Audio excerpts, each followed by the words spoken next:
Take your seat.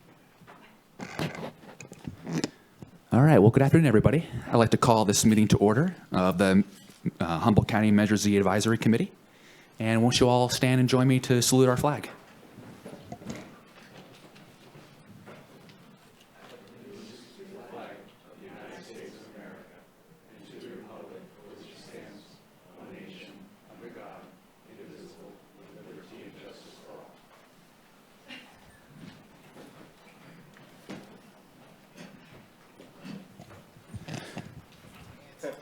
All right, so, yeah, there we go. Well, before I get on with modifications of the agenda, I think it's appropriate to thank the gentleman here to my left-hand side, Mr. Glenn Zimmer, for serving our great county and for serving our great state. So thank you so much, Glenn, for the work that you've done here for the Measure Z Committee.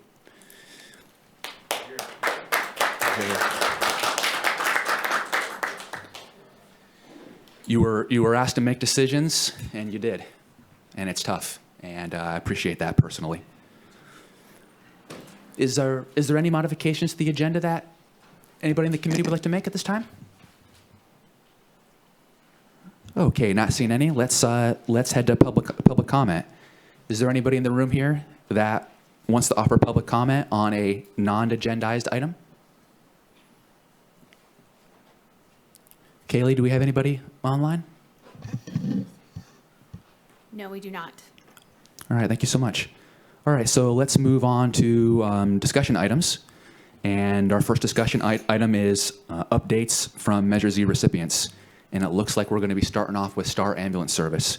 So we're hoping that folks can keep it to about 10 minutes and come on up and make yourself known and share all the great accomplishments that your agency's been able to perform with the funds from the county. Is anybody from Star here?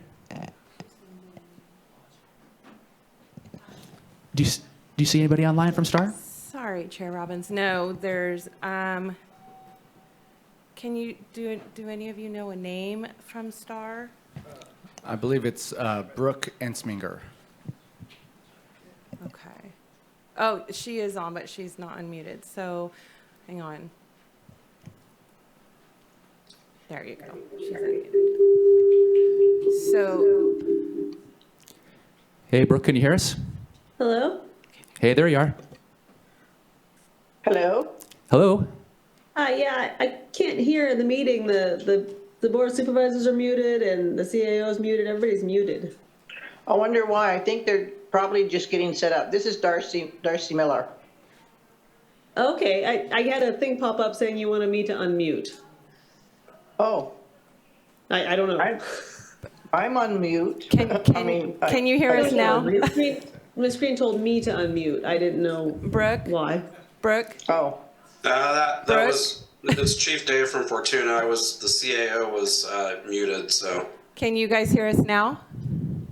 Yeah, we got you loud and clear. Perfect. Thank you. Go ahead, Brooke. Sorry. Am I starting? I couldn't hear the first part. I don't actually know where we're at. Hey, Brooke, this is Justin the chair. Go ahead and start with your presentation, please. Okay. I don't have a PowerPoint, and I don't know if you guys can see my screen. I can turn on my camera so you can see me if you want. Let's see here. What I have is just a little thing I wrote up to read to you guys about ambulance service in California briefly, Star, and then, of course, to answer any questions, which I thought you might have. It was kind of unclear on what exactly was desired today. So, but I did think it was important for both the ambulance services that come to you each year to point out a few things about how California runs ambulance systems. Ambulances are a little unique when it comes to the three branches of emergency services, typically considered fire, medical, and law enforcement. The state incorporates funding for law enforcement and fire protection on some level. It does not incorporate any funding for medical ambulance services, which is not something that all states do, but that is how California handles it in the majority of the United States. It all falls on the counties to have that service or not. And we see that in the fact that we have mainly, we see that in the CAL FIRE and CHP. Obviously, we are still lacking in all the services in some areas. But so it makes ambulance service a little more special. We can't, we don't have state funding options in a lot of ways that other services do. So starting with STAR's story. STAR is the ambulance service that serves eastern Humboldt County, going the Highway 36 route, and southern Trinity County. STAR has been in existence since 1977, and that came to be through a group of volunteers in the community that lived in primarily eastern Humboldt and some of southern Trinity. The areas blend out here, but a lot of our citizen base is actually in eastern Humboldt, and they came together and said, we need help that's closer than 2 hours away. And so they went through a bunch of funding options to fund an ambulance service, and were told that that won't happen. But they were then eventually told by the state that, hey, if you start a clinic, we'll fund you and you can have an ambulance service. So they got state funding 40-something years ago to start a small little nonprofit clinic and that could run an ambulance service. And that's what they did. And the ambulance service was run with volunteers up until approximately 5 years ago. We still do use volunteers, but we've had to convert to paying people because of the lack of volunteers available. About halfway through the history, the state said, we're not going to have that health funding anymore. And so the clinic and ambulance structure had to find a new source of funding to stay afloat. And the clinic went to the federal government and received a HRSA grant, which is awesome for primary care. And that grant funded both operations up until approximately 4 or 5 years ago, when the federal government and HRSA funding said we no longer fund emergency services. So once again, the ambulance was back to having no support but county or private city local funding. So that's the basis of our history of finance. And so we've been working closely with both counties we serve, especially over the past 4 or 5 years, to try to maintain ambulance service in this area. We have 5 paid staff people at this time, and the rest of the ambulance is still staffed with volunteers, and we do obviously stay close to our budget as we can because of that, and write a lot of different grants to supplement our equipment and stuff to just serve the community without any extra perks. We have in the past year increased our funding from Trinity County fivefold. That we've met with them and worked with them. And of course we receive Measure Z funding, and then we do our own billing and fundraising. And with all those funds together and then the special grants we get, we can barely squeak by each year. And that's what we do. STAR is currently trying to work with the state to change the situation that EMS funding is in, because Trinity County, I know for sure, has all nonprofit ambulances that are failing because we can't support ourselves and the counties can't afford us. And that's true with most rural counties, that if there's not a big enough city to incorporate the ambulance service and support it and for it to be profitable, then there's not a whole lot of funding to keep it afloat, because no matter how many patients you pick up, it still costs to have all the equipment and keep everything in order. So Little Star has been approaching some of our state representatives and the Rural Counties Coalition to try to take some of the burden off of the counties. That is my main project at the moment, besides keeping our day-to-day operations afloat until something does change. We are doing fairly well at the moment with just operating. COVID hit our staff pretty hard, and so even though we have paid staff, we had staffing issues because we're minimally staffed, and we had multiple people out with that with some long symptoms for a while, but we were getting back on our feet with that. And the other main thing I wanted to talk about when it comes to STAR and its how it connects with Humboldt County, because I know that's typically your interest, is that it's a part of the ambulance network that touches Humboldt County, not only because we come into Humboldt County and serve a part of that physical area, but the next closest ambulance always responds to an emergency if there's not one available. And so if STAR is not out in Trinity County to respond, the next closest ambulance is either Garberville or Fortuna. And STAR for the past 43 years has taken the burden off of the Fortuna and Garberville ambulance in needing to have to come 3 hours out of their area for calls on a somewhat regular basis. And we're proud and happy to do that. And we are grateful for the support we get to keep doing that. Like I said, I was kind of unclear as to what you wanted to know. If you wanted to know progress of the Measure Z funding, it's going quite well. With that, we were able to actually pay the staff we need to continue to operate and such. But I would like to take questions because, like I said, I was don't want to waste your time and was slightly unclear on what exactly you wanted to hear about us. Brooke, well, I think you provided the information we were looking for. We were just wanting to know basically what you've been able to accomplish this last year with the funding, and you're telling us it's helped to keep your department, staff as much as it can. Is there any questions from fellow committee members for Brooke? Okay. I do have a quick, just Go ahead, Nicholas. quick general question. Brooke, I'm wondering, can you share a little bit of information on number of calls for service and if that's trending up, or what the demand or use of STAR has been over the last year? I would say, because I thought it was going to go, I didn't know I thought it was going to go up with COVID, then I thought, oh, maybe it'll go down, and honestly, it pretty much stayed the same. During that brief 4 months where everyone really did shelter in place in 2020, we had a slight drop in our call volume. But since everyone has come back out, it has stayed fairly steady, and it has stayed fairly steady over the past, I'll go back 5-7 years. It has gone up in 40 years, of course, slowly, but the average call volume is between 200 and 250 calls a year-ish, depending on the year, but it typically stays within that range. And that has stayed fairly steady in the last 5 years, and it stays fairly steady on the month-to-month basis, as if the July and August are always busier than November, kind of a thing.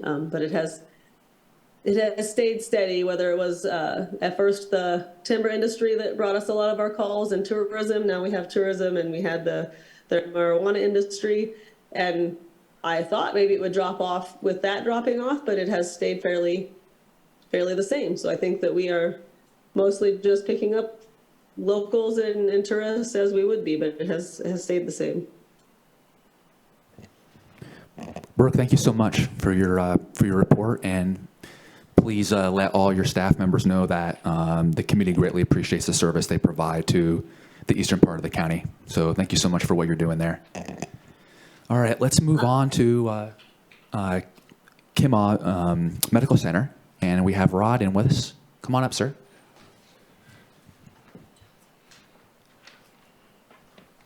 Welcome. Hey, thank you very much.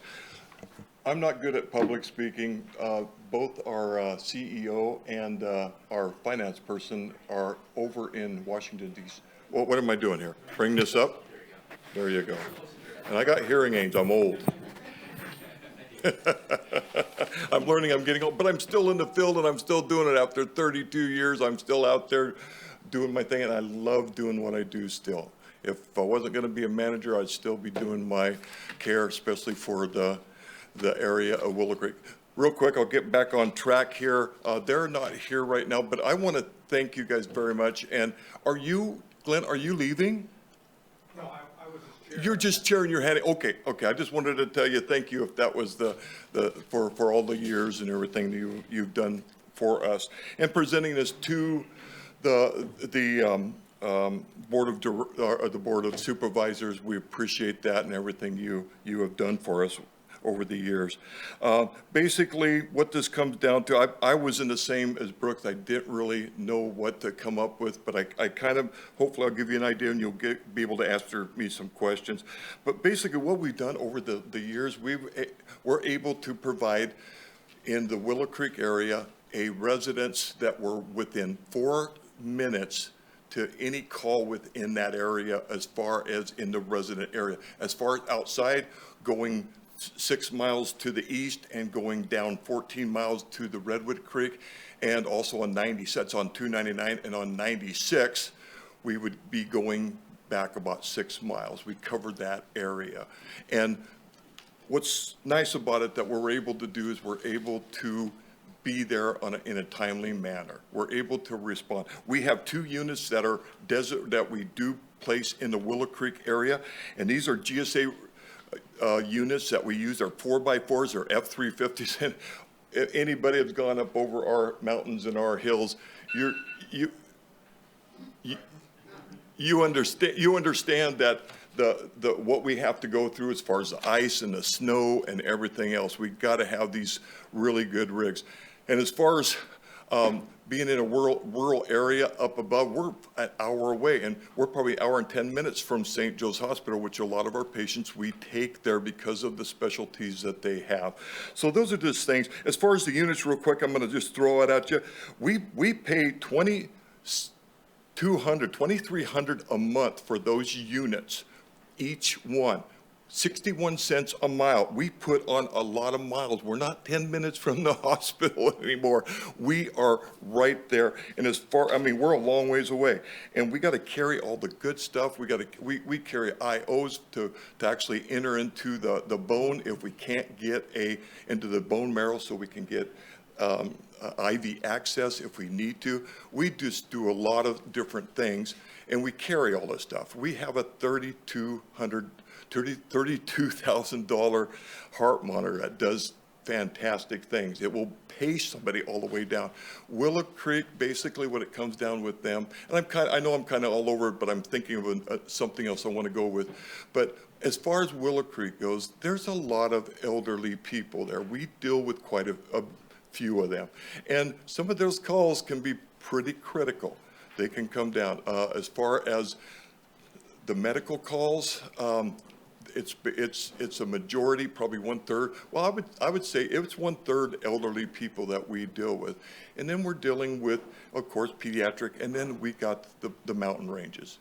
We got the corridor from 29 all the way down to 39. It is a nightmare sometimes, especially during the snow and stuff, and different things. But anyway, as far as getting down, really what I don't know what you really want, but as far as being the paramedics, we've had a heck of a time trying to keep our paramedics. It's been a real rough struggle because of the local, the new corp that came in, basically, are the new ambulance services stuff. They're paying their individuals quite a bit of money, and I've lost 3 paramedics over the last year. So we are having to increase, and we are having to keep up with them so we can get good quality paramedics. We're not, like I said again, we're not 10 minutes from the hospital. We got to have good training, good things, and that's why we do internet. We have a good internet. We've got a great repeater. That Sugar Mountain repeater is fantastic for us, or we wouldn't be able to, a lot of times wouldn't be able to get out in certain places. So there's just a lot of things, basically, this funding is very important for us to stay there. As far as there's not a lot of private pay there. It comes down to, we got to pay, the adjustment is unreal. We put a big dollar on it, but we're lucky on Medicare or Medi-Cal and partnership. It's all we get is maybe $318. So it's not what people think it is in our area. And the same thing with Medicare, elderly, we don't get a whole lot. And then we go to a lot of calls too. And if we don't transport the elderly, Medicare does not pay for that. So anyway, I'll get off of the budget part of it, get off of that stuff of it. As far as being in town, what we have done, our service area, we have 38 MVAs last year, and now they were multiple, so there's 38 accidents we went on as far as making patient contact. There's another 20-some that we were called and were canceled or told that there was no injuries or anything. As far as regular injuries, there was 33. Medicals was 238, with a total of 309 is what we had altogether. Basically, what it comes down to, our training is online kind of stuff. We keep up on it. We got to make sure we keep up on it. Medical gear this year, what it comes down to is the hospital is no longer allowing us to restock after we bring a patient in. We have to either pay write it down and pay 20% above cost, or yes, I mean, this was a big deficit to us. And now what I'm doing is I'm just coming down and I find it cheaper for me just to order. So here I am putting more burden on myself. I actually work 80-some hours a week to try to keep our place going up there. But the biggest thing, let me go to one more thing here. We're not 10 minutes away from the hospital anymore. It basically comes down to our extended times. We need good quality paramedics, and you got to pay for them. When they're paying them $5 more an hour down at the coast, I can't compete with that, and we've lost some really good ones. But I just got one. We ran through the paramedic program today. I got him up, and I don't think I have to work tomorrow or Saturday. Thank goodness. I got a perfectly good wife at home.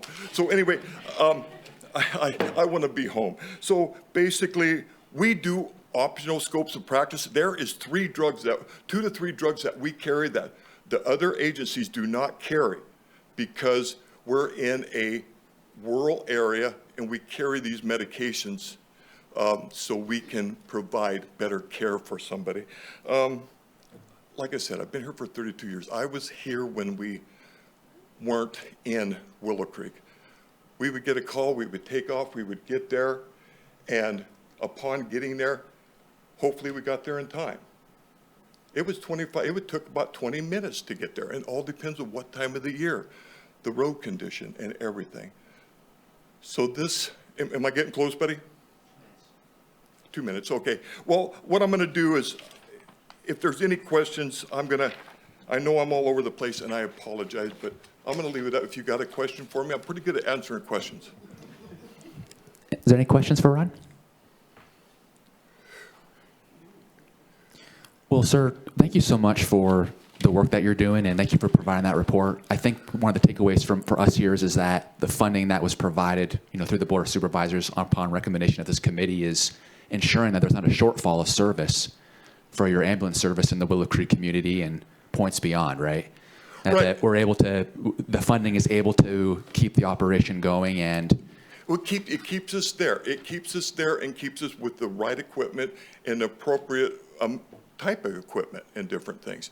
Yeah, we're able to get stuff that other agencies probably don't have that we're able to get because of our rural area. And like I said, we're not 10 minutes from the hospital. We are a good hour, and there's some critical calls. And I'll tell you what, I'll just flat tell you, there's some puckering in the back of that rig. So we don't have the volunteers like they do down on the coast. We're in the back by ourselves. We might have somebody intubated and everything. We're back there by ourselves bagging because we don't have anybody else. We don't have the backup like they do down here in these areas. And we have some bad accidents and stuff. We're back there by ourselves. We don't have 2 or 3 people in the back helping us.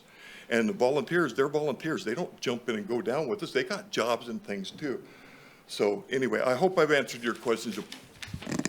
Rod, thank you so much. Thank you. And please pass on, as I was saying to Brooke, pass on our appreciation to your staff. Oh, yes. For the work that they're providing for our county. Thank you so much. All right, so the next report is going to come from Humboldt County Sheriff's Office, and I'm not sure if Captain Quinnell is going to be delivering it, or. It's going to be me. Is All that right. okay? Fine with me, Billy. Okay, perfect. Thank you. I should. Should I go up there? Yeah. No, I'll just stay right here. Thank you very much, Sean. I appreciate the opportunity to address everyone regarding Measure Z. As you know, we take up a bulk of the Measure Z budget, and going back to the origin of Measure Z, it was the lack of rural patrols and the lack of sheriff's deputies that worked the street that motivated the McKinleyville community to push for a tax incentive for public safety, and so we have benefited over the last several years because of Measure Z. Right now, Measure Z funds over 40 positions with the sheriff's office, and it takes up a bulk of our budget here to support those services that are key to the success of our organization.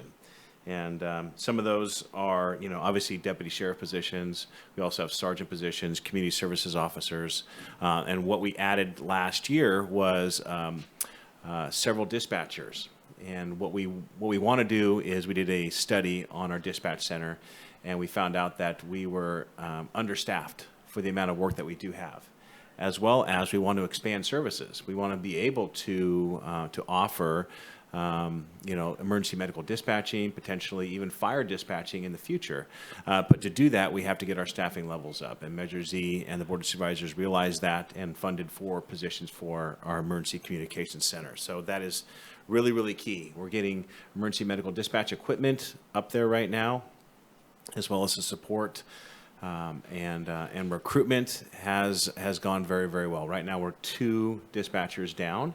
But we have 3 in backgrounds right now, so it is something that we're very, very proud of, that we're staying ahead of the game, and it's one of those things that we found we constantly have to recruit, despite whether we're down positions or not. We're recruiting dispatchers, correctional deputies, and deputy sheriffs. Right now, we're about 9 deputy sheriffs short of our cap, and about 16 correctional deputies, 14 correctional deputies, somewhere around there. And so it's something that we're going to constantly do. Over the last year, we put a sergeant in charge of recruiting, and that has been really, really valuable in recruiting a lot of the positions that what we're talking about here today as far as Measure Z. One of the things that we launched is our body-worn camera program, and it has become the industry standard now to have body-worn cameras, but also to have the support behind that. Because every time you roll out a body-worn camera program, it is the amount of digital evidence now you have to provide to the district attorney's office. And we have to have a property tech employed in order to provide that evidence, and we got that person staffed this year. We also have a public information specialist to respond to all of the public records requests that are now pending, because we have video to send out on all these contacts. So it's something that we're proud that we have that staffing, and that we're able to respond timely to the DA's office as well as the community on those videos. So it's something we're definitely we're proud of, and honored that we did get funding. One of the other things that we put in for this last year was radio infrastructure. It has been a project that Sean and I and a lot of the people have been working on for over the last 4 years, and we're thankful to say we are in the home stretch, and that you should not see another Measure Z proposal on radio infrastructure this year. Thank goodness. So we finally got, I think we're our last change order, and there may be some minor changes at the end, but we have all of our radio repeater sites and a solid plan. We have our technology ordered, and we hope to have everything up and running in early 2023 to be tested. And Motorola has to adhere to some certain standards, and so we're going to test those standards and make sure they're providing the service as promised. If they do, then we can start rolling out the digital radio, and it's not only for the sheriff's office, for probation, DA's office, roads, and Office of Emergency Services. So it's going to be key for communications in emergency situations, and we're going to have the ability to communicate from Shelter Cove all the way to Orleans, and have everyone listen and hear on the same radio frequency, which is not what happens now. Here in Shelter Cove, you hear what's going on in Shelter Cove, and that's it. The world could be caving in Eureka or the other side, and we have no way of knowing unless the dispatcher relays that message. So we want to have everyone on the same frequency, and it's going to be a really key thing for our community. And I'm also here to answer any questions that you all might have regarding Measure Z. Any questions from the committee member? Go ahead, Glenn. Glenn? In your report, there's a reference to the staffing levels and so on. And it, according, at the point in time that this was authored, you're about 22 or 23% vacancy rate on the Measure Z positions. Is that a fairly constant because of the recruitment challenges and so on? That was the initial, I mean, when we added, I believe, 6 positions this year from Measure Z. So as you know, when the budget does finally get approved, and it takes time to get those positions filled, but we got those positions filled. And so right now I'm showing that we have 7 vacant positions on Measure Z, and I think it's going to be even closer. I think we have a couple more people that are hired since this report's been out. So I think we're going to have a lot of our positions filled this next year, and I'm happy to say that we're holding on to more people. The deputy sheriff's got a raise this last year, a significant raise, and it has helped out with our retention and recruitment. And so we're hoping that that numbers does flush out to take up all the Measure Z positions this next year. Okay, thank you. Yeah. Is there any other questions for the sheriff? Go ahead, Nicholas. I have a brief one. Hi, Sheriff. I want to ask kind of about your view of the overall fund compared to how Humboldt County Sheriff's engages it. And I think I want to bring it down to how do you feel about the amount of the ongoing positions for Humboldt County Sheriff's Office compared to the ability of the remaining fund to execute the rest of the goals of the ordinance? Well, I think what I'm going to do when it comes to the funding here is I'm going to advocate for the sheriff's office. And so the ballot language is pretty broad. And so that's why a lot of different funds throughout the county are able to tap into Measure Z. But as the county budget starts shrinking, I think you're going to see more and more county positions funded through Measure Z. Because it's one of those things that, when you look throughout all of the county, every city pretty much has a public safety sales tax associated with it. And each city is spending that public safety sales tax on city resources and not county. And so it's one of those things that I feel like with the county, it's very gracious for the county to have other positions, funded through a county sales tax measure. And as long as there's funds available, we're still going to recommend those. But I think it's going to come a day, as Glenn and other people have pointed out, that the fund is going to be tied up to county salaries and services. I think that's going to be a part of it, especially when you talked about fire and ambulance, some of those other things that don't have any other funding sources. And so some of the cities that are putting in for Measure Z funds may be pushed out over the next couple of years. And I wish we had the ability to fund all of them, because obviously we say every year there's a lot of great programs, a lot of great needs and asks. But as budgets start shrinking, we're all going to be competing for the same amount of money, and it's a tough road.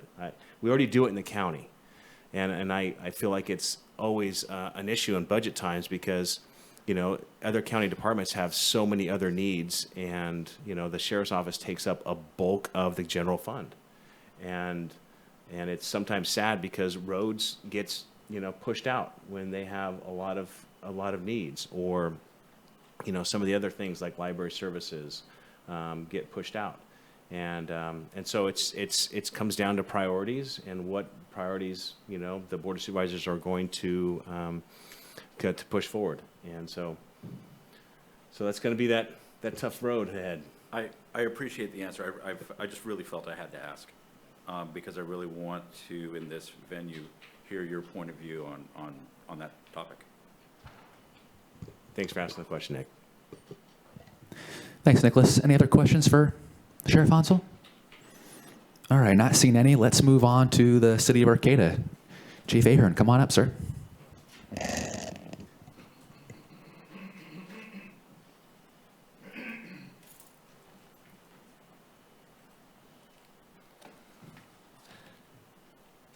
Well, talk about bad timing.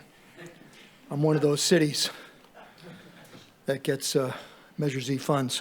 So, but you know, the sheriff also said you'll never hear about another radio infrastructure project. So if I can make any amendments right now to our application, I'd like to include some radio infrastructure improvements in Arcata. Just kidding.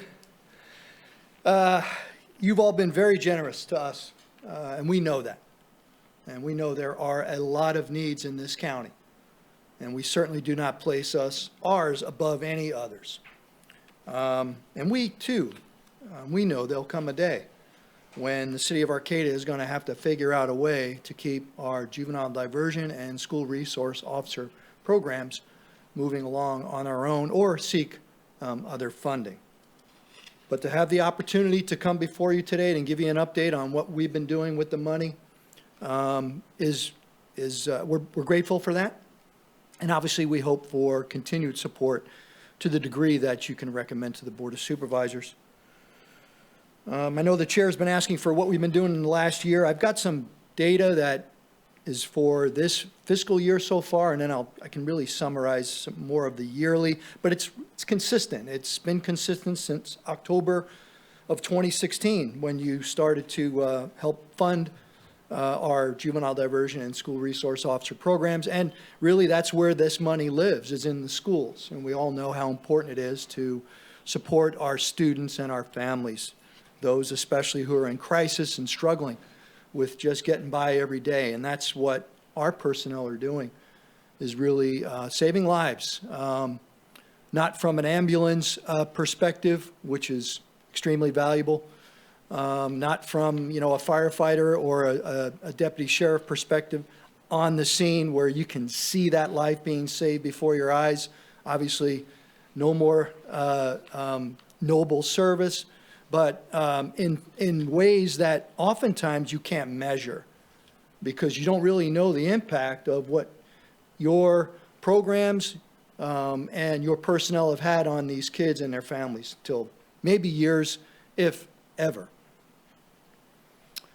Our juvenile diversion program is fully staffed. Leah Valdivia and Crystal Perez continue to be our very dedicated counselors. Basically, they chart a course for students and for families to divert them away from the criminal justice system, mostly for first-time offenses. The percentage of offenses that we see the most are drugs and alcohol at 37%, truancy at 30%, fighting at 6%, vandalism at 5%, and then at-home conflict, threatening statements, and theft are all at 3% each. So far, just this fiscal year alone, so just since July 1, we've serviced 33 students through the juvenile diversion program. Since October of 2018, 408 students have received services, and their families as well. 92 to 94% kind of fluctuates each year of those students who enter diversion complete the program. 37% of the referrals come from law enforcement. 63% of the referrals come from the School Absenteeism Review Board and school administrators. And 47% of students were in need of behavioral health services. That's the most recent data. Our parent project class, which we come and talk about each time we're before you, and you may see some news releases, continues to flourish. We just had a graduation last night of 14 parents, the culmination of a 10-week program that started back in September. We hold 2 classes a year, one in the fall, one in the spring. We also are, we've modified the course also to accommodate our Spanish-speaking parents as well.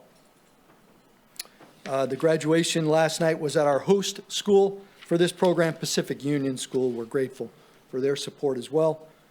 The cost to attend Parent Project is $35, but it's on a sliding scale. We will, you know, if someone can't pay, they can attend the class.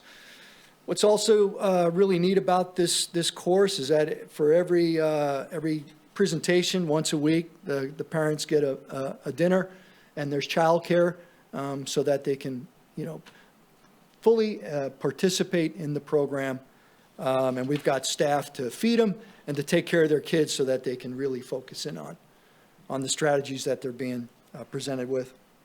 Workbooks are provided as well. And Leah and Crystal consistently receive positive feedback from parents, not only, for completing the program, but they establish relationships that are sustainable beyond the program. So these parents have a lot in common. How do you manage a challenging child?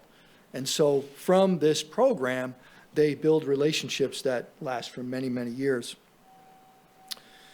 On the school resource officer side, we continue to provide a number of services by committee. Every one of our staff, myself included, are in the schools. And what we're seeing right now in this, especially in this first semester, since this fiscal year started, is we are back to pre-COVID levels. There is no doubt. We are very busy. I know our school administrators, teachers, and staff are really busy. And so just for this school year alone, and most of the schools, when I did the data, started around the same time, third week of August. We are 41 hours and 58 minutes of dedicated SRO time in most of the schools. And I have data for 6 of our schools in Arcata. Arcata High School, Jacoby Creek, Arcata Elementary, Sunny Brae Middle, Fuente Nueva, Laurel Tree Charter, as well as Coastal Grove Charter. We're present on the schools. We respond to SRO-related calls, which is typically a child in crisis or a family in need or an administrator who needs the police department to come and evaluate a situation and maybe direct or introduce services that will help this student beyond what the school is able to do. In addition to those 41 hours and 58 minutes of time on campus, we spent 90 minutes of static target hardening at a park near Arcata High School that was unfortunately, being impacted by some vandalism and some other activities by a very small number of students during lunchtime. We attended a 30-minute meeting with the Arcata High School administration, game planning on this semester ahead. And then also a 2-hour parent forum at Fuente Nueva Charter School. These are all SRO-related duties that we continue to provide, much of it because of the money that we're getting from this committee and from the Board of Supervisors. These services, really dedicated check-ins with school staff, so just being present on campus, right? I know the sheriff can speak to this. We're at a place in our profession where, we don't want to just be there when we're called there for a need. We want to be present with people just to say hi or to check in to see how they're doing. And be that conduit for whatever need they may have. We respond to students in crisis, assisting students with navigating through family challenges, unsafe driving on and around campus, disputes between students and or families. Oftentimes, the dispute happens at home or away from campus, but it manifests itself onto campus, and that's when we're called to intervene and to provide help, and any other needs that the schools have. Our goal, as it always has been, is to get to a staffing level where we can have that dedicated SRO back on our team. We continue to provide these services by committee, which basically means, due to attrition, we've had to take what were dedicated school resource officers in the past and put them back into patrol because that's where the core services are provided. I think the benefit, though, has been every other officer who's not an SRO has been on the campus and continues to provide services. So they're building these relationships that are so critical. We unfortunately lost an officer to an Oregon department in July. We just lost another one a couple of weeks ago to another Oregon department. And we've got an officer in backgrounds with Roseville PD and another one interviewing with them. But the good news is we've got several people in the pipeline to hire.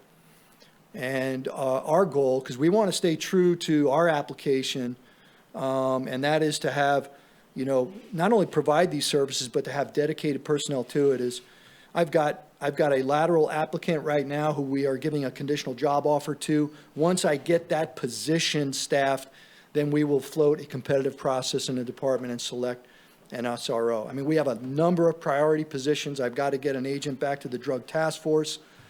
But we've got to get an officer dedicated full-time back into the schools, and I'm anticipating having that done in time for the next semester. So in the past year, we continue to provide services, referrals to children and family medical health, substance abuse disorder. We direct students and families to services that reduce criminal behavior and remove those barriers to academic progress, ongoing case management and parenting classes. Chief Ahern? Yep. Thank All you so done? much. Yeah. And we serve families from all over the county. We do not turn anyone away. Thank you all very much. Sir, I hate to interrupt you, but if there is one last thing you want to say, you can address it to us. If there's one last thing that you want to say. Appreciate your support. We appreciate the work that your staff is doing for families. Is there any questions from any committee members for Chief Ahern? Thank you all. Thank you so much. Yeah, I personally enjoyed hearing the commitment to families and the value that's put on servicing families in our county. That's the backbone of the county. Thank you so much, sir. All right, I think Chief Day is with us online. Are you there, sir?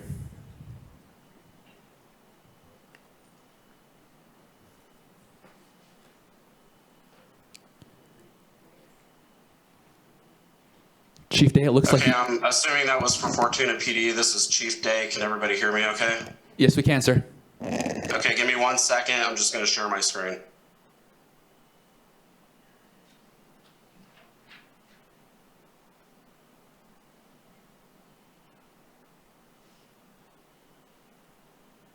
Can the CAO or somebody give me authorization to share my PowerPoint, please?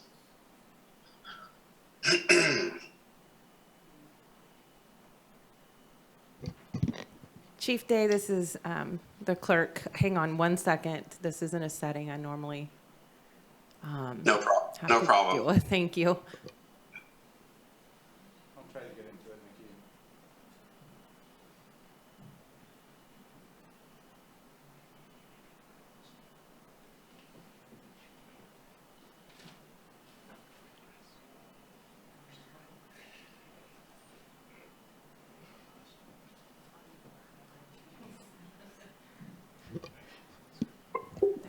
Thank you. Chief Day, go ahead and try sharing your screen now, sir.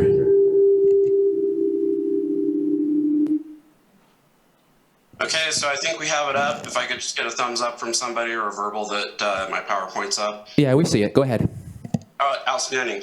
Okay, again, Chief Day, Fortuna PD, I'd just like to say good afternoon to the committee members, county staff, members of the public in attendance. First, I would like to thank the Manager Z Committee for inviting my staff and I to make a short presentation. We have here about an 8.5, 9-minute PowerPoint. Lieutenant Matt Eberhardt, my administrative lieutenant, is with me. I will be starting off covering a little bit with the drug task force position, and then Matt's going to hit cleanup and talk about our SRO funded position. So I thought I'd start with interjecting a little humor and dropping the quintessential mic drop with this most recent headline of the massive drug bust sets record for Humboldt County. But after further consideration, we're going to go ahead and go into a little more detail. The Drug Task Force continues to be a successful enforcement mechanism addressing quality of life issues for all residents and business owners in the Humboldt region. We've been successful in deterring drug trafficking organizations which are operating within the region. The slide and associated headline really does a good job of highlighting the enormous recent success of the task force. As mentioned earlier, in September of this year, the Drug Task Force made the single largest seizure of controlled substances, guns, and illicit currency in its history.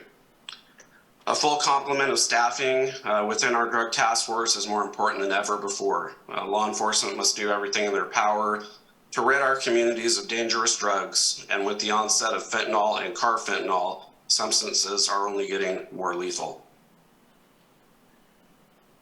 In this slide, approximate seizure totals since January of 2022 are listed. These statistics are staggering and representative of the acute quantities of dangerous drugs, guns, and illicit currency, which have been removed from our community, and the arrest of those who would poison our communities. Outside of the enforcement realm, the agent assigned by Fortuna Police has provided public education to the Eel River Valley community and to the Fortuna school districts, presentations on the dangers of drugs, including a wide range from fentanyl to tobacco, have been presented by the Fortuna PD agent assigned to the task force. Our agent, who is assigned to the task force, will continue to receive specialized training from the parent agency. We have our agent trained in issues associated with narco-terrorism. Some of the training includes curriculums on financial crimes and money laundering, human trafficking, and drug interdiction. Fortuna's agent is also being scheduled for future training as a terrorism liaison officer, which will contribute to the different strengths that Fortuna's DTF agent brings to the collaborative effort. The Fortuna Police Department remains committed to the Joint Task Force initiative with DTF. Fortuna PD prioritizes the mission of DTF as if it was our own local department program.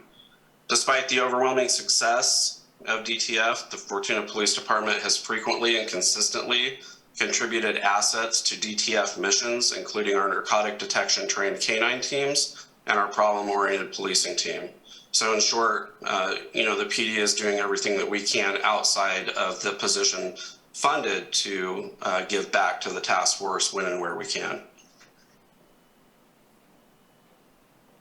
In closing on the DTF position, I'd just like to kind of impress on the committee that for me personally, narcotics assignments were a significant part of my career.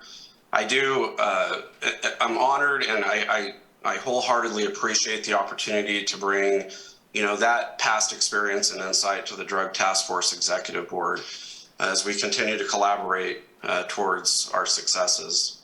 I would like to thank the Measure Z Committee and the Humboldt County Board of Supervisors for consistently making the Eel River Valley and Fortuna PD DTF position a priority. So at this point, we'll take some questions at the end, but I'm going to go ahead and switch gears and turn the SRO portion over to Lieutenant Eberhardt. Thank you, Chief. Hello, good afternoon. If you could bear with us while we change seats here. Very pleased that we followed up Chief Ahern. He did a wonderful job addressing the importance of the school resource officer position and working with our youth, families, and schools. Since the inception of the Eel River Valley School Resource Officer in 2017, the Measure Z Committee, the Humboldt County Board of Supervisors, and the City of Fortuna have been responsible for positive impact this position has brought to the Eel River Valley and beyond. The SRO serves schools in Lolita, Ferndale, Fortuna, Riadell, Hydesville, Carlotta, impacting thousands of students each school year.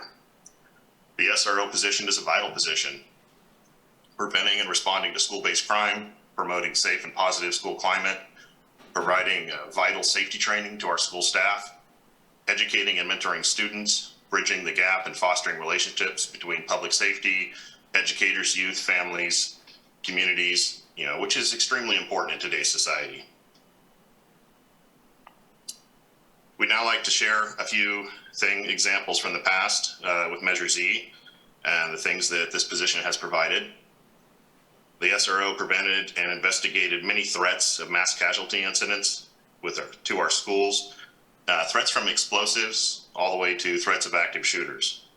The SRO has assisted and instructed at a behavioral threat assessment and threat management training put on by the FBI and Homeland Security. In Fortuna this last year, this training was attended by school administrators throughout the county. The SRO has a unique relationship with students and school staff, and that really paid off in the past. A large number of Fortuna High School students organized and participated in a demonstration involving a school walkout, a march throughout school campus and our community. The intentions of the students were good. They were to spread awareness and voice their views surrounding and reporting incident of a sexual assault incident. However, the demonstration went on and some of the students began to spread messages of hate and anger towards others. Participating students ended up vandalizing a Fortuna police vehicle. They threw an object at a passing motorist. Some of the students even took to their vehicles, started driving and yelling and hanging out of them in an unsafe manner. Our SRO acted quickly in this circumstance. She met with organizers, expressed concern, and was able to end the demonstration. Following that, which I think is really the strong point here, is the SRO facilitated a meeting with the students and school staff, encouraging the students to become more organized and become a school club, working with the school. As a result, the Women's Empowerment Club was formed at Fortuna High School. This club is partnered and mentored by Sir Optimus here in Fortuna. The SRO did many community projects and worked with schools throughout the county. One example in one of these images is working with Hydesville Elementary School and a parent group and local businesses to freshen up their playground for students returning following the pandemic.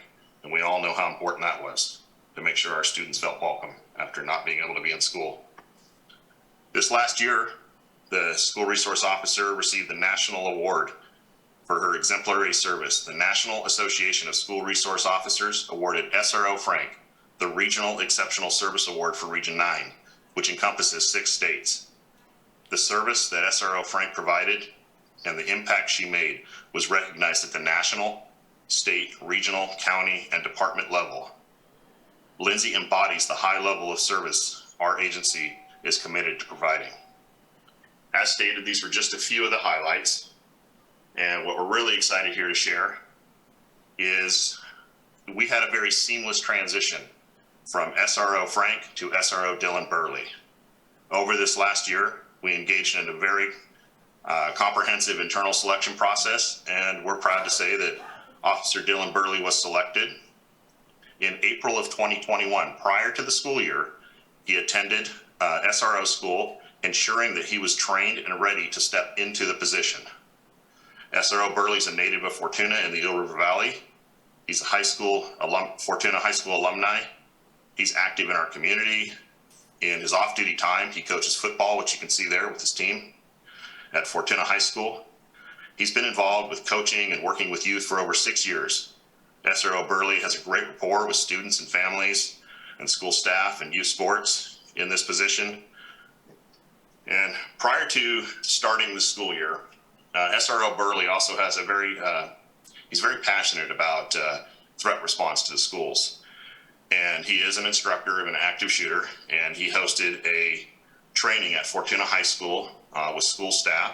And this training, it was really important because we've already seen 2 threats of that nature already this school year. The threat investigations at our local schools result in lockdowns, large-scale responses involving mutual aid, ally agencies responding, students being arrested.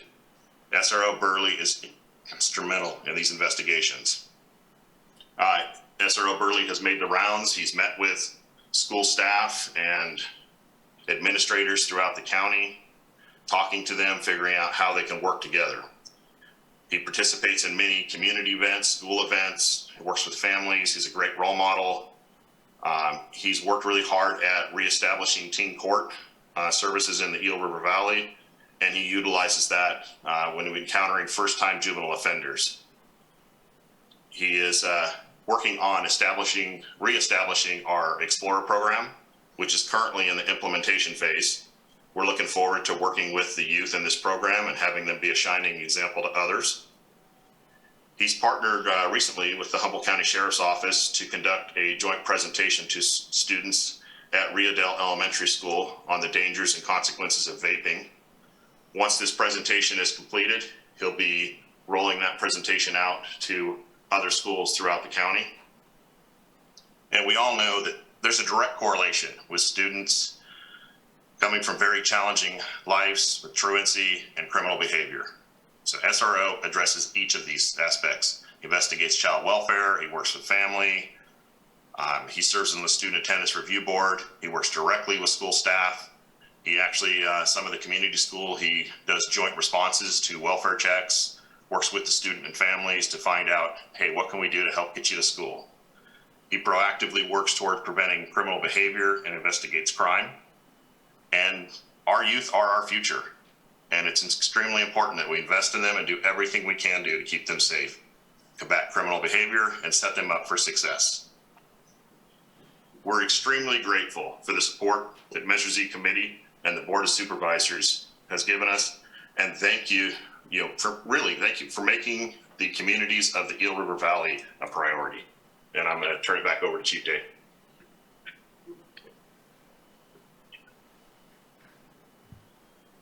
Probably hit stop share in the video. Stop share here somewhere. Top screen, to the right, red. Yep, there we go. Thank you, guys.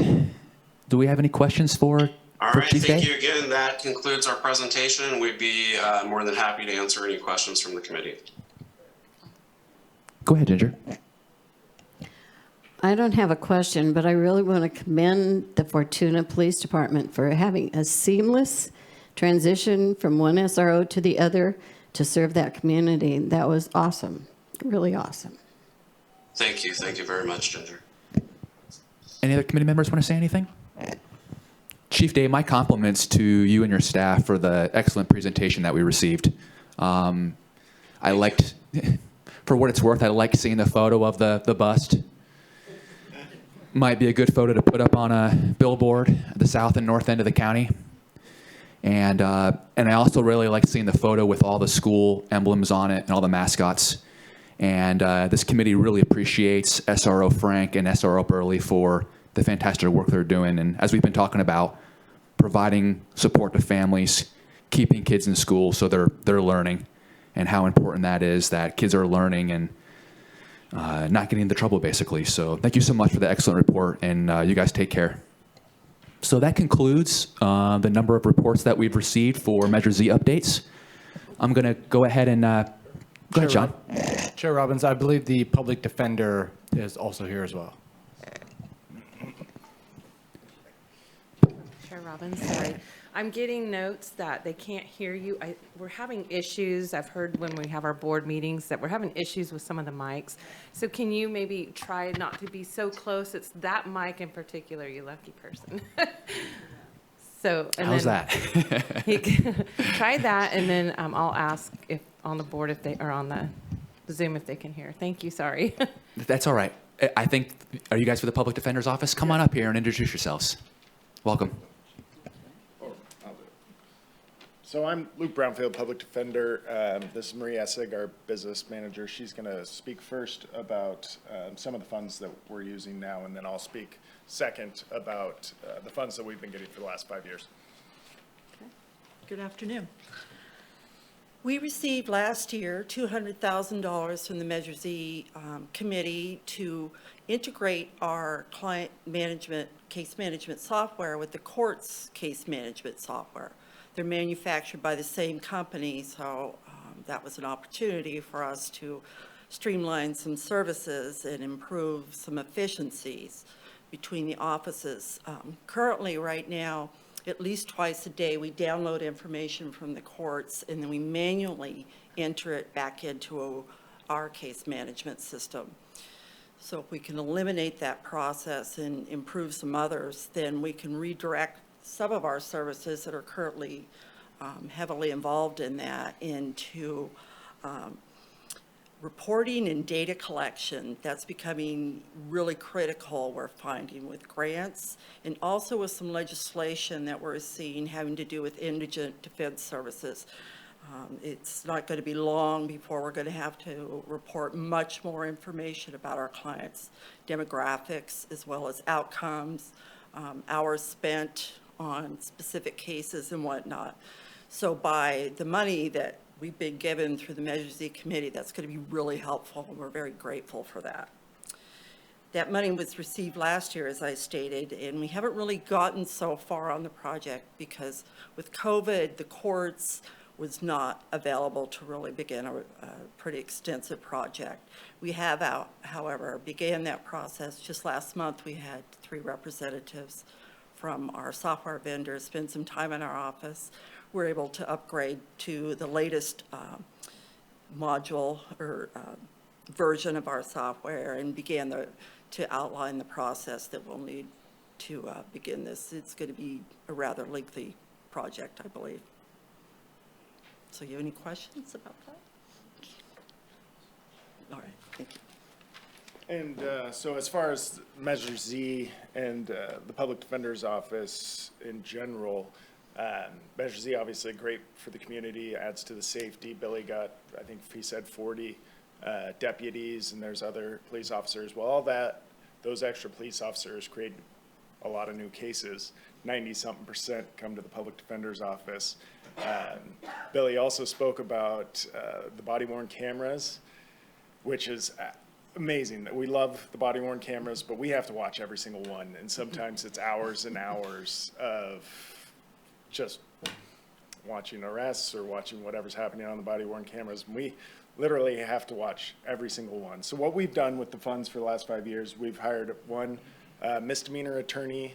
That person is typically about 500 to 700 cases a year. We've also taken on contempts and conservatorships with that position.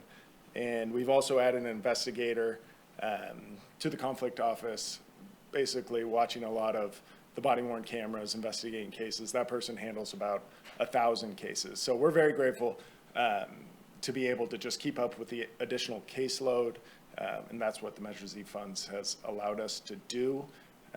So that's pretty much it. If you have any questions. Thank you so much, sir. Any questions? The Public Defender's Office? Nope. Thank you so much. All right, thank you. Appreciate it. Thank you.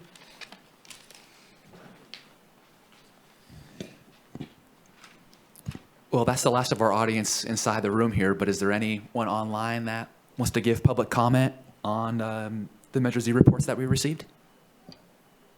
Chair Robbins, I don't see anybody with their hand up. All right. Well, then let's move on to discussion item number 2, approval of the October 27th, 2022 action summary. If there's not any changes that committee members see, can I get a motion to approve this action summary? I move to approve. Second.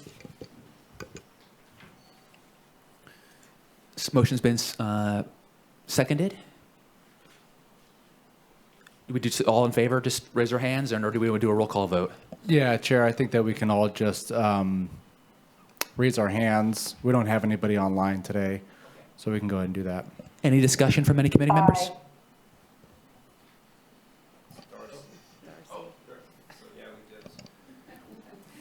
Never mind, Chair. I'm sorry. It's okay. My mistake, Darcy. We are going to have to go ahead and do a roll call vote. All right, very good. All right. I'll go ahead, I'll go ahead and do the roll call. Thank you, Sean. Darcy? Aye. Ms. Trent? Yes. Mr. Zemer? Yes. Mr. Robbins? Aye. Ms. Campbell? Yes. Mr. Robertson?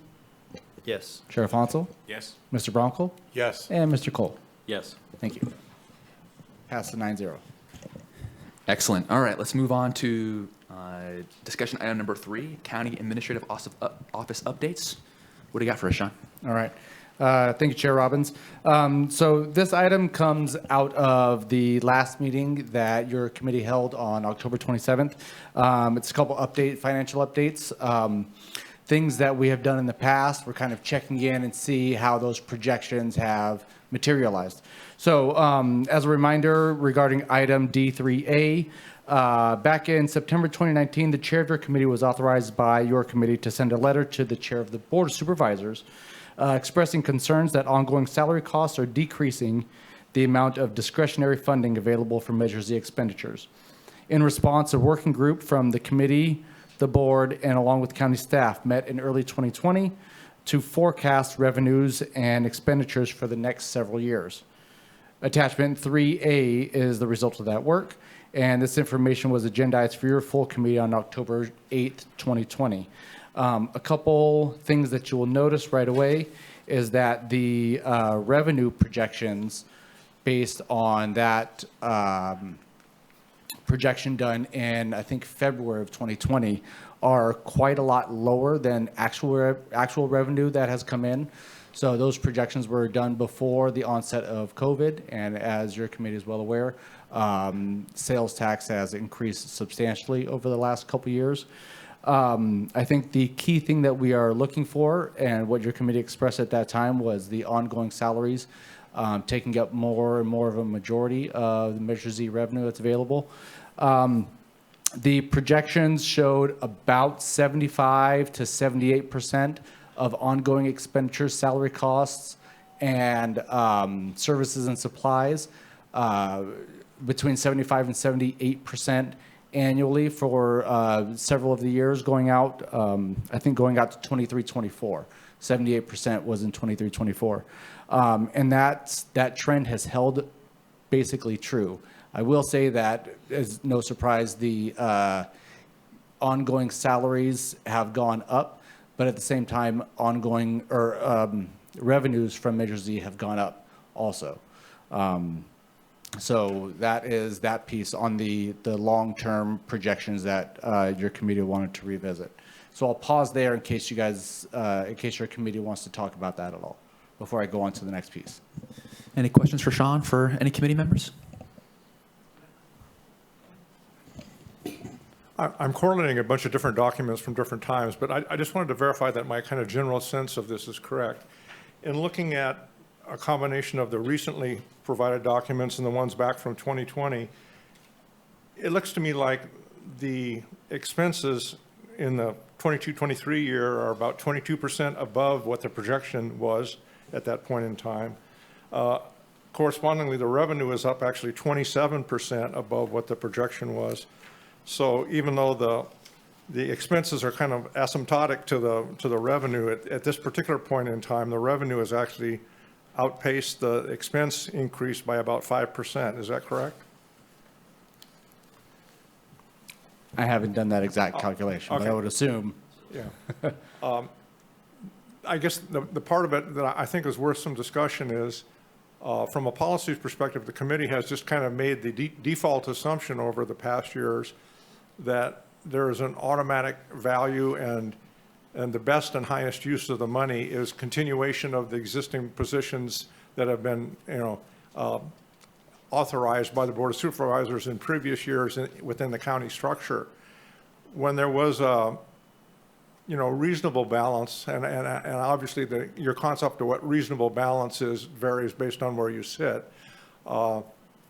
I can see where that assumption maybe had some value, but quite frankly, for me as an individual member of the committee, this asymptotic approach and this, 75 to 78% automatically just being reauthorized to the county positions comes with a question that I think has to be asked, and that is, does that automatic assumption still hold, and is that in fact the best and highest use of the money?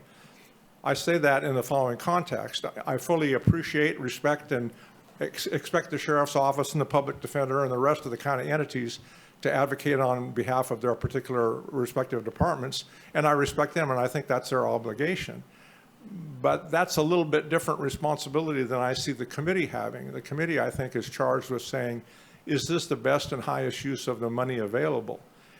And I can't personally bring an affirmative answer to that question on an automatic basis as we have done in the past. I think we have reached the point where the committee needs to take a look each year and say, is this in fact the best allocation of the money, and should this 75 to 78%, soon to be 80, soon to be 85, soon to be 90, the best and highest use of that money? In some years, it may very well be that that's the case based on the needs of the community and so on.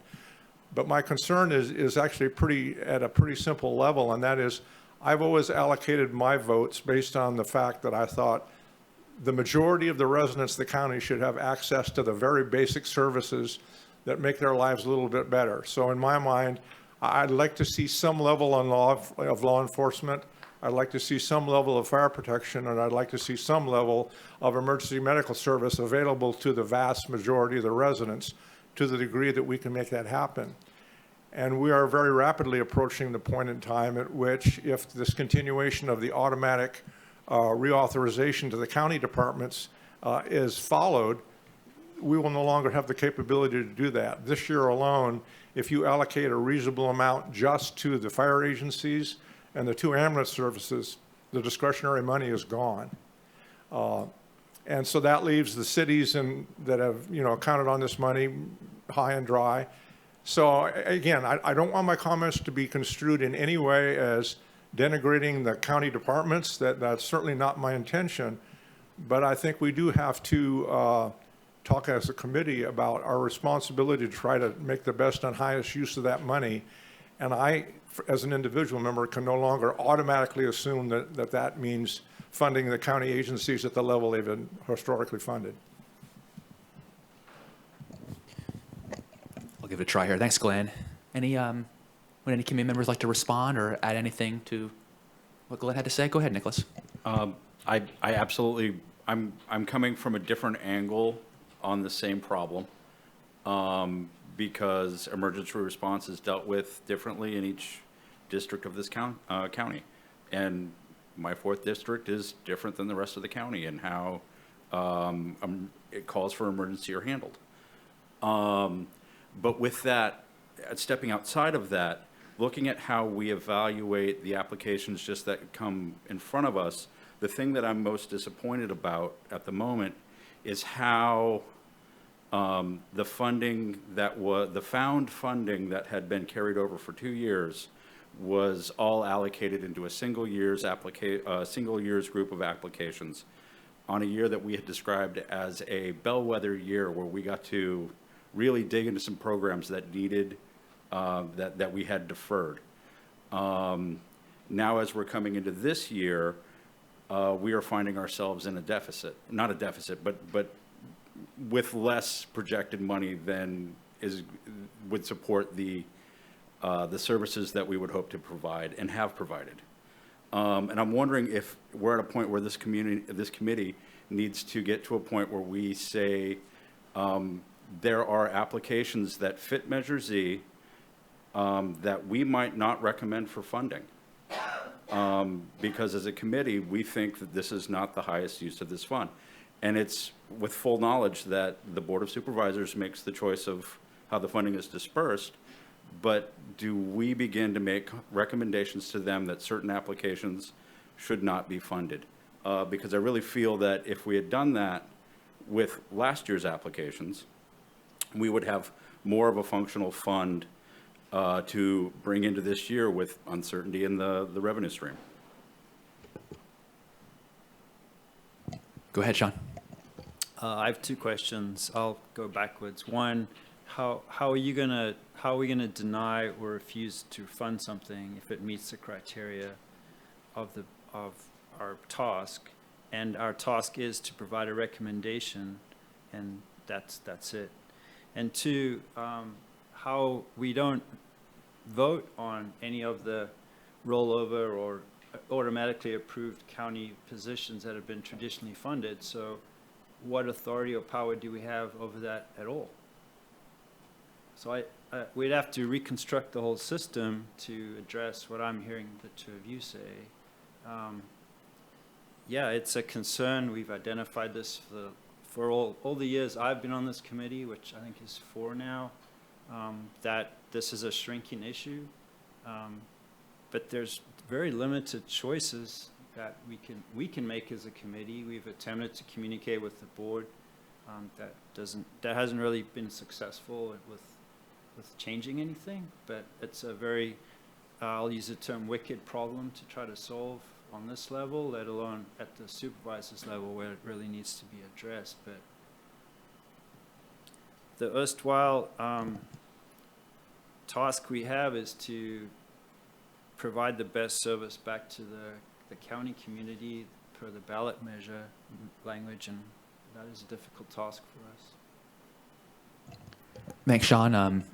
Before I go to Sean, and Nicholas or Glenn or anybody of the committee members want to respond to what was said, please. I think Mr. Robertson raises a couple of good points. The short and sweet answer to your question that was sort of directed toward my comments is, yes, I think it is time for a restructuring. I recognize the difficulty in that, and I've tried in my own mind to come up with a mechanism by which that could be approached. That underlies to some degree the question I had of the sheriff earlier, and I would have the same question for all of the county agencies. Just picking raw numbers and trying to get a grasp on this thing. I think the document that we have in front of us shows 11 vacancies. He said there's down to either 7 or 9. But just in round numbers, 7 or 9 sheriff deputy positions probably represents, you know, $650,000, $700,000 at least. I'm not sure what the total roll-ups and stuff are, but depending on the, you know, strata of that you're filling and so on. Let's say you could generate $700,000. If we would recommend to the county, as an example, and I'm just trying to illustrate my point here, I'm not advocating for this particularly, but say we went to the County Board of Supervisors with a recommendation that said, historically, the sheriff's office has charted an average of 7.5 vacancies through the year as a result of recruiting difficulties and so on. It is not an unreasonable assumption that that will continue, you know, for the reasonably near future history.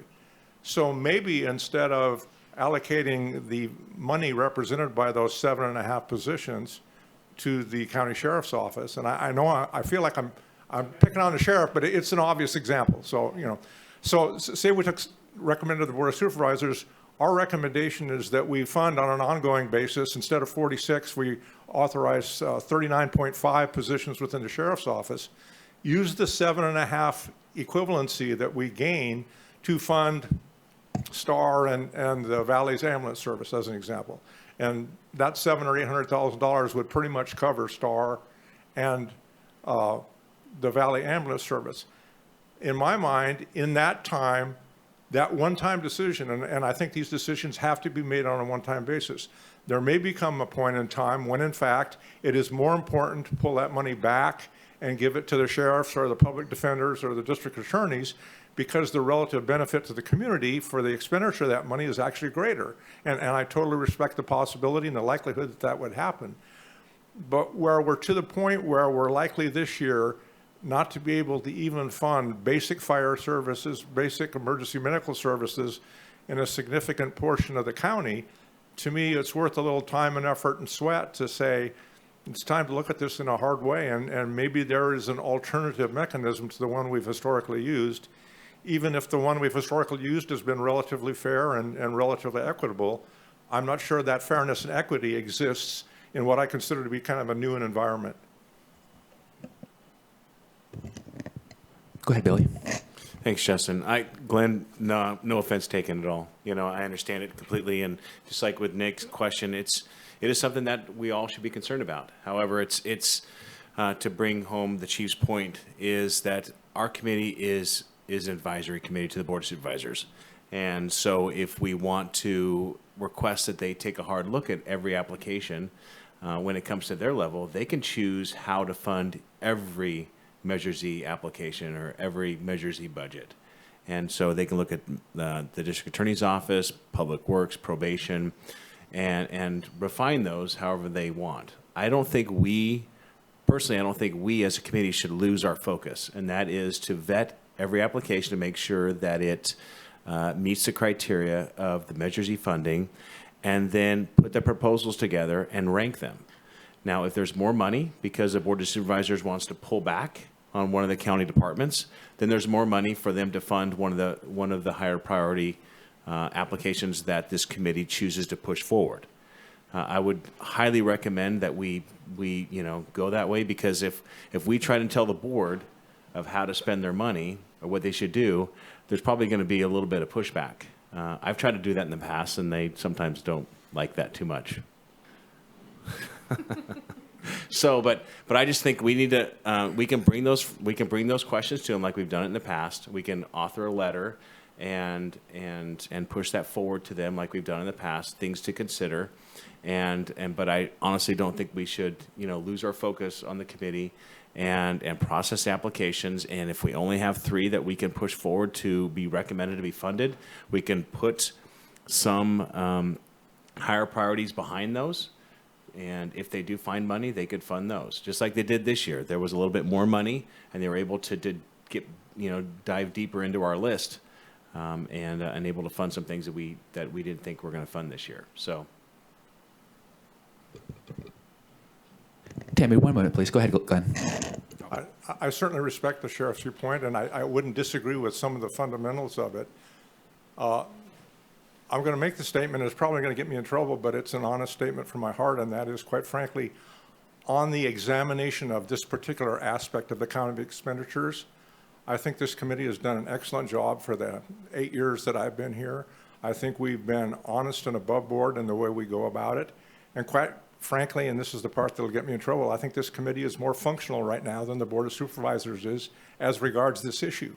And I say that with no disrespect to them individually or as a group, but the simple fact of the matter is they are torn by 1,000 priorities. They have unlimited, people pulling on their coattails and strings and hair and teeth on a constant basis. So we have the luxury of taking a deeper dive into these particular aspects because we have the advantage of having a singular focus in this case.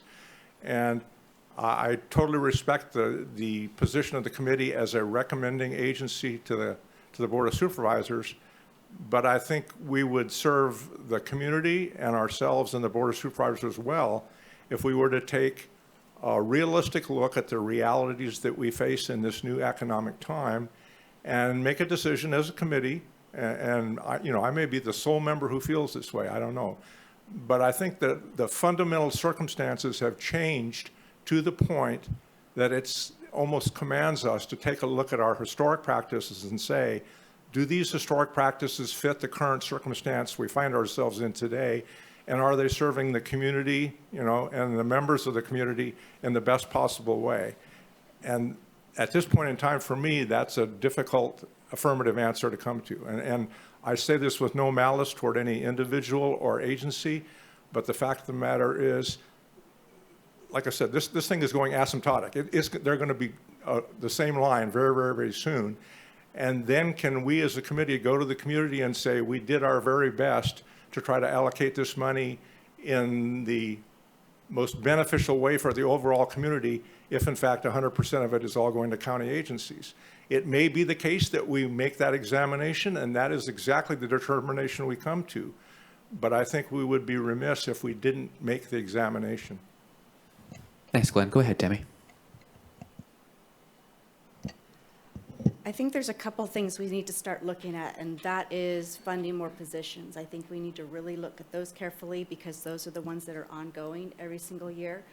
And I also feel that this is a county tax measure, and I think the projects that benefit the full county are probably higher on priority list than the individual small businesses, small things that don't do, I think what I'm trying to say is, I guess things that cover the whole county, do most for the whole county, I think should have a little bit higher priority.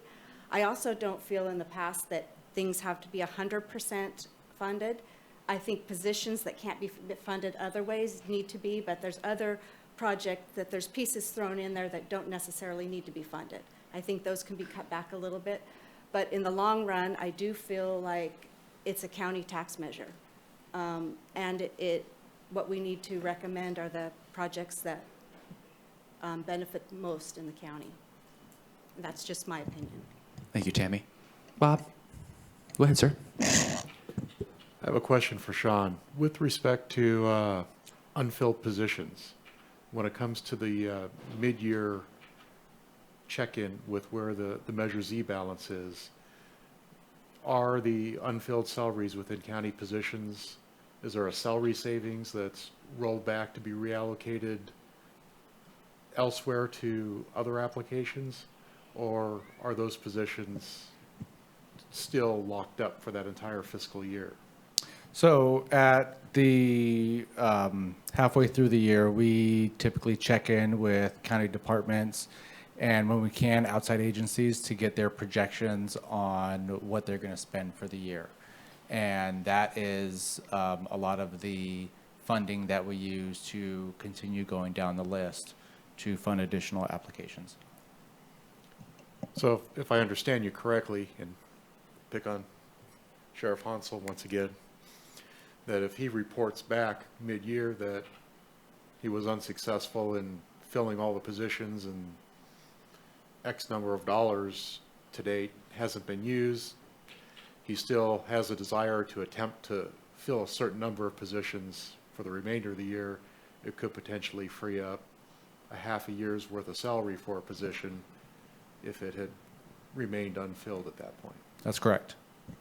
Okay, thank you. So I'd just like to comment on a technicality of this potential solution. Is it's retroactive or it's just retro? Because we are recommending for the next fiscal year. So any salary savings at mid-year are going to be for the prior year's recommendations. So to look for a system where we're going to change our selection process based on mid-year, we're never going to catch up to that unless we stop time, and that's not going to happen. So I just wanted to point out that while salary savings may be a potential solution to at least assist with things, I think that's more of a long-term closing the gap in the projections, because all of this is speculative on what the county's revenue is going to be and then what becomes discretionary. And that's why I agree with the sheriff that if we focus on the recommendations within our task, but still continue to provide solutions on shrinking that gap or having some kind of mechanism that really will continue to benefit the whole county in the disparate way that I see this ballot initiative being, I think we'd be better off than trying to constantly solve this big problem. Go ahead, Nicholas. Thank you. I wanted to offer kind of my view on what it could look like if we said no to certain applications. And the reason I bring up that potential is to me, with the removal of the sunset clause, this becomes a much more long-term revenue stream rather than, to me, an annual stream. This is supposed to be a long-term revenue generator for public safety. And so with that sense, I'm trying to think about how do we maintain some stability in discretionary funding for these other agencies that are absolutely within the spirit of the ordinance and that we've supported for 8 years. What that could look like to me is, I see 3 different ways it could work. And I'm not going to advocate for any one of them, but it would be either a vote on each application, like we say, does this fit the ordinance? Yes or no? Should this be funded? Yes or no? And then we rank. The other mechanism could be looking at our rankings chart at the end of the event, and or the end of that process, and defining a ranking metric that we say, okay, if we get funding, we are going to recommend to the board to fund through this rank, even if that's beyond the funds available. We would say, we recommend to fund to this point. Any funds available beyond that, we would like to roll over into the next year's fund so that there is some sustainability through volatility. Or it becomes, we look at the overall dollar amount available.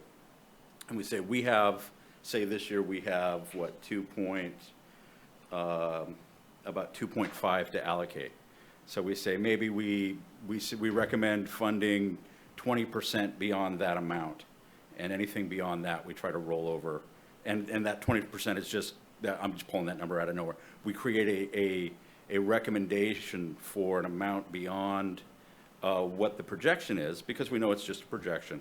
But I really feel we need to craft a way for there to be carryover funds that help us in these volatile years so that we can maintain our partnerships and the functionality for our citizens. And that's what I think that would look like. Thanks, Nicholas. Ginger, do you want to add anything? You good? All right, well, let me share a couple thoughts, and then we'll move on to the next discussion item. We heard 2 proposals for, well, Nicholas, you gave us 3, I guess, for types of mechanism. Well, and that's fine, and what I'm asking for is for this committee to really consider any alternative mechanism. We need to see a written proposal of what that is. And I can personally say how challenging that is to bring a written proposal to this committee with the ideas that I have, other ideas other folks have with, balancing what else we got to do in life. But that, I think, is really going to, if it's going to go anywhere, that's going to be the catalyst of it going somewhere, is just for us to look at a written proposal. The things that you said, Nicholas, and Len, what you said, and all of our committee members have said in this during discussion, I'll certainly be reflecting on that. Stability in discretionary, let's call it discretionary recommendations, that's really, really tough for this committee to tackle. Stability most likely comes from raising taxes and bringing in more revenue. And obviously that's not up to us other than to have influence on our Board of Supervisors and our fellow voters to address alternative taxes or increasing Measure Z. So I think that was a really great discussion. Let's move on to discussion item number 4, and we're here to confirm the 2023-24 application, and we've got each year's ballot language here in front of us, the 2018 ballot language for Measure O, and the 2014 original language for Measure Z. Chair, before we move on to the next item, a couple things. We've got to go out to public comment. I know there's not anybody, well, we have one great attendee. We have one great attendee here. But we do have to go out to public comment. But also, to the question that Mr. Cole posed about whether or not we can not recommend projects for funding, the resolution that establishes your committee, one of the purposes verbatim says that your committee is to make recommendations as to the proposals that should be funded given the projected amount of revenue to be derived from the countywide sales tax. So it does, there's nothing limiting in there that says that you need to recommend funding all of them. It says that you can make recommendations based on the amount of funding that is projected to be available. So there's definitely authority within the resolution for that. Thank you, Sean. Any questions from any committee members based off of what Sean just shared with us? All right, not seeing any. Let's go to public comment. Is there any public comment online? Supervisor Bushnell from discussion item D3? All right, not seeing any. Let's move on to discussion item D4. Excuse me, Chair, did you check with Darcy if she had any comment? My apologies. Hey, Darcy, I'm sorry. Go ahead, ma'am. This is Darcy. It is very hard to hear if you're too close to the mic. It's muffled. So try not to be too close to the mic. Thank you, Darcy. Is there any comments that you want to give on item D3? Not at this time. Thank you. All right, let's move on to item D4, confirming the ballot language. And so my assumption here is that we were contemplating on including this ballot language on the application. Is that right, Sean? Chair, so there was some discussion last time about exactly the language to include on the front page of the application. And your committee was going back and forth about making the language correct, making it apply to the ordinance, ballot language. And so correct, what does that mean? So there's the reason why I included the attachments in there is because there's different ballot language from 2018 to 2014, as your committee is well aware. There's also different resolutions for each ballot measure that went to the ballot in each of those years. So this language that is on the front page of this application is from the 2018 ballot language, verbatim. I will note that the ballot questions are limited to 75 words. So this is what happens when you only have 75 words. You can only get so much in there. But there are elements that are within the resolution that were funded in 2014 or part of the 2014 ballot measure that are not included in here. So That is just for your committee to consider there when we're looking at considering specific language to include in the application. Thank you, Sean. Any discussion on this item?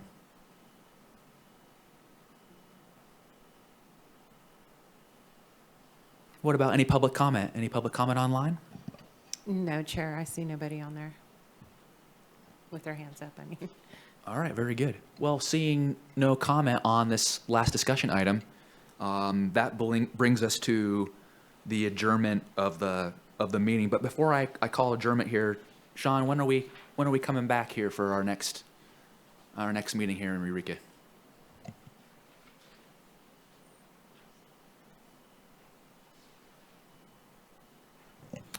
Looks like we are scheduled to come back on January 12th. Excellent. Ginger, what do you want to share? I just wanted to introduce Eric, who's our high-tech person that makes all this happen through Access Humboldt. He's here every time. Does an excellent job. And also, I don't know if people know, but our meetings are shown on Channel 10. And I actually did not know that. And I was surfing the other day looking for something else, and I went, oh, that was horrible. Don't make that camera go so close to my face. And my husband said, oh, my God, have him not do that. But anyway, and there's no schedule to say when it's on, but if you want to surf the, put some record on, I think it would be good, or encourage people to watch it so that they know what we say and how it goes. A lot of people can't come. And they say, what goes on in those meetings? So anyway, thank you, Eric. You always do such a good job. And of course, our tech staff over here, too. But that's all. Thank you, Ginger. Well, it's been a pleasure serving as chair for this first meeting. And thank you again, Glenn, for steering the committee for all these years. And you guys all take care. Meeting adjourned. Thank you. See you.